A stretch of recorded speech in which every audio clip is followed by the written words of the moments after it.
Hello students, तो चलिए आज हम लोग शुरुआत करते हैं क्लास 9 के एक्सरसाइज 11.3 के क्वेश्चन नंबर 6 का, जो कि है the volume of a right circular cone is 9856 centimetre cube. If the diameter of the base is 28 centimeter, find the height of the cone, slant height of the cone and curved surface area of the cone. तो इस question में हम लोगों को क्या बोला गया है कि हमारे पास एक राइट सर्कुलर कोन है जिसका वॉल्यूम 9856 सेंटीमीटर क्यूब है और उसी कोन का जो डायमीटर है वो 28 सेंटीमीटर है. डायमीटर हम लोगों को गिवन है तो हम लोग रेडियस तो आराम से निकाल सकते हैं. अब जब इतना इन्फॉर्मेशन हम लोगों को गिवन है, उसके बाद हम लोगों को बोला गया है कि हम लोगों को उस कोन का हाइट बताना है. हाइट मतलब कि परपेंडिकुलर हाइट बताना है, स्लैंट हाइट बताना है और कर्व्ड सरफेस एरिया भी उस कोन का बताना है. तो क्वेश्चन बहुत ज़्यादा सिंपल है. तो चलिए हम लोग शुरुआत करते हैं. तो सबसे पहले तो ऑफ कोर्स फिगर से शुरुआत करेंगे. तो हम लोग एक कोन ड्रॉ कर लेते हैं. मान लीजिए ये हमारा कोन है, ठीक है. और क्योंकि क्वेश्चन में हम लोगों को डायमीटर गिवन है तो हम लोग डायमीटर ही ड्रॉ करेंगे. और डायमीटर हम लोगों को कितना गिवन है, तो 28 सेंटीमीटर गिवन है. और जो वॉल्यूम है वो हम लोगों को क्या गिवन है, तो 9856 सेंटीमीटर क्यूब. इसमें तो कोई भी दिक्कत नहीं हुआ होगा. लेकिन हम लोगों को डायमीटर का काम होता है क्या, नहीं होता है. तो हम लोग वहां से क्या करते हैं, रेडियस निकाल लेते हैं. तो हम लोग लिखेंगे diameter of the cone is equals to क्या हो जाएगा, 28 सेंटीमीटर. तो अगर हम लोगों को डायमीटर पता है तो रेडियस बना लेंगे यहाँ से. तो radius of the cone is equals to क्या हो जाएगा, डायमीटर डिवाइडेड बाई 2. और डायमीटर हम लोगों को कितना गिवन है, 28 सेंटीमीटर डिवाइडेड बाई 2. और इसको जब हम लोग 2 से डिवाइड कर देंगे तो हम लोगों का आंसर जो है रेडियस का वो 14 सेंटीमीटर आ जाएगा. यहाँ तक होप सो आप लोगों को सभी चीज़ क्लियर होंगी. तो अब हम लोग यहाँ से आगे क्या करते हैं, तो इस क्वेश्चन के पहले पार्ट को निकालेंगे. तो पहले पार्ट में हम लोग को क्या क्या निकालना है, हाइट निकालना है. और परपेंडिकुलर हाइट मतलब हम लोग किसका बात कर रहे हैं, तो इस वाले हाइट का बात कर रहे हैं. अब हाइट तो हम लोगों को कुछ भी पता नहीं है तो हम लोग उसको h अज्यूम कर लेते हैं.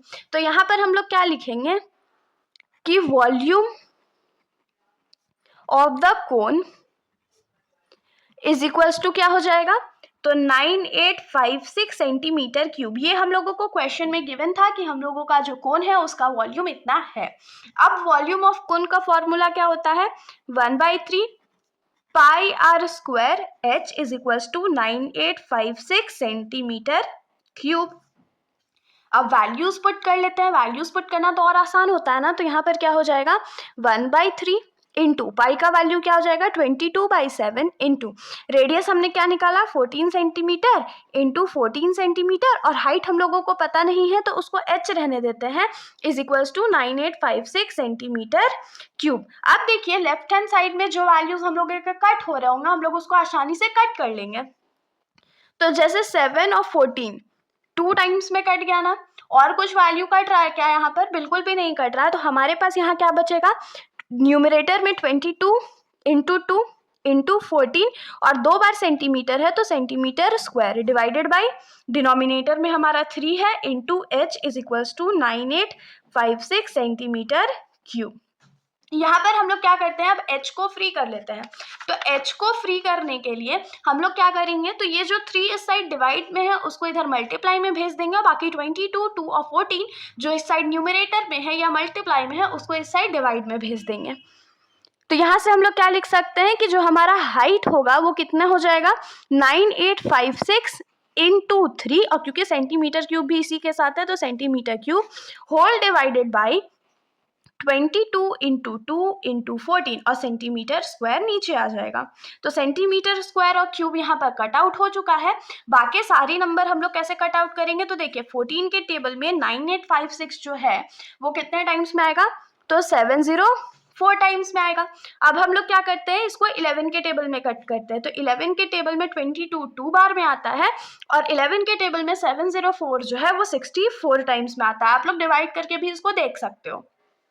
उसके बाद देखिए 2 के टेबल में 64 जो है वो 32 टाइम्स में आता है. फिर 2 बाकी था ना हमारे पास, तो 2 के टेबल में 32 जो है वो 16 टाइम्स में आता है। तो यहाँ से हमारे पास जो हाइट है वो कितना बचा, 16 इंटू 3 सेंटीमीटर, और 16 3 जा कितना होता है, तो 48 होता है। तो यहाँ से हम लोग क्या लिख सकते हैं कि हाइट ऑफ कोन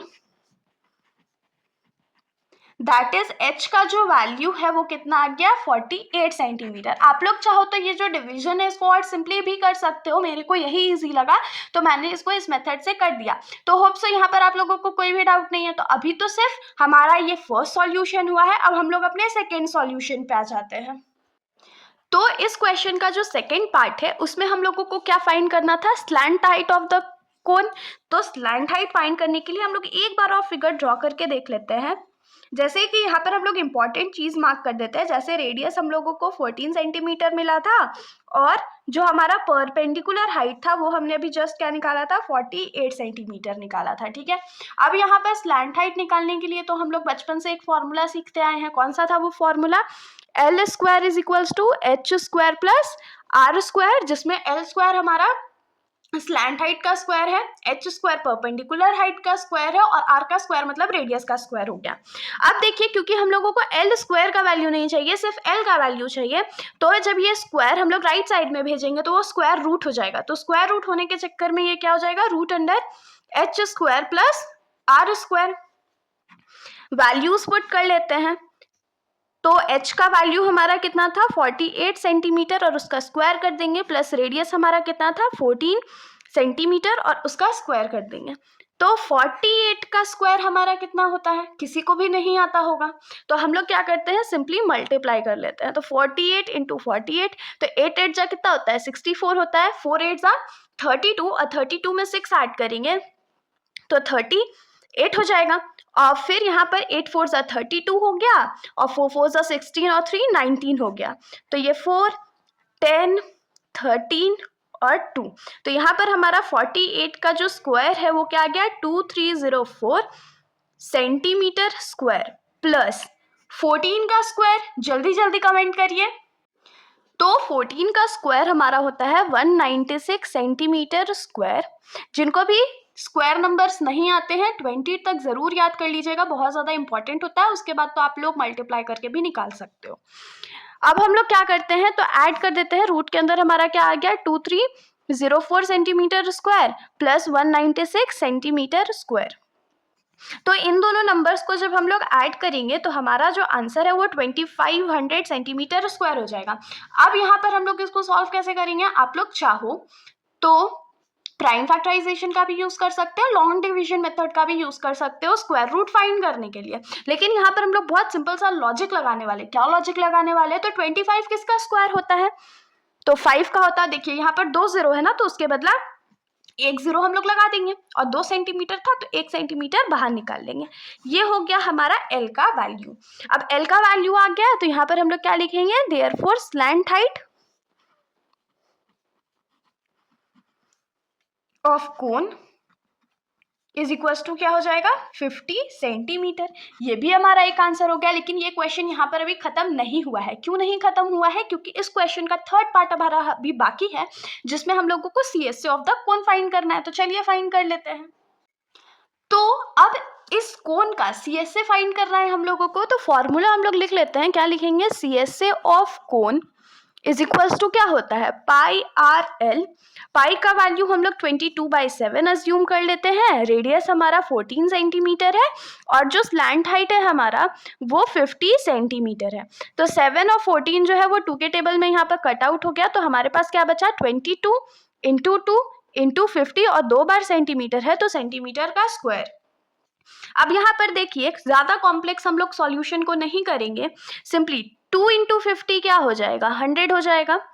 तो यहाँ पर अब क्या करेंगे, 22 इंटू 100 2200। बहुत सिंपल सा कैलकुलेशन था। तो हमेशा याद रखिएगा कि आप लोग मल्टीप्लिकेशन डिवीजन जिसको भी जितना सिंपल बना सकते हो उसको सिंपल बनाने का ही कोशिश करिएगा। तो यहाँ से क्या लिख सकते हैं, देयरफॉर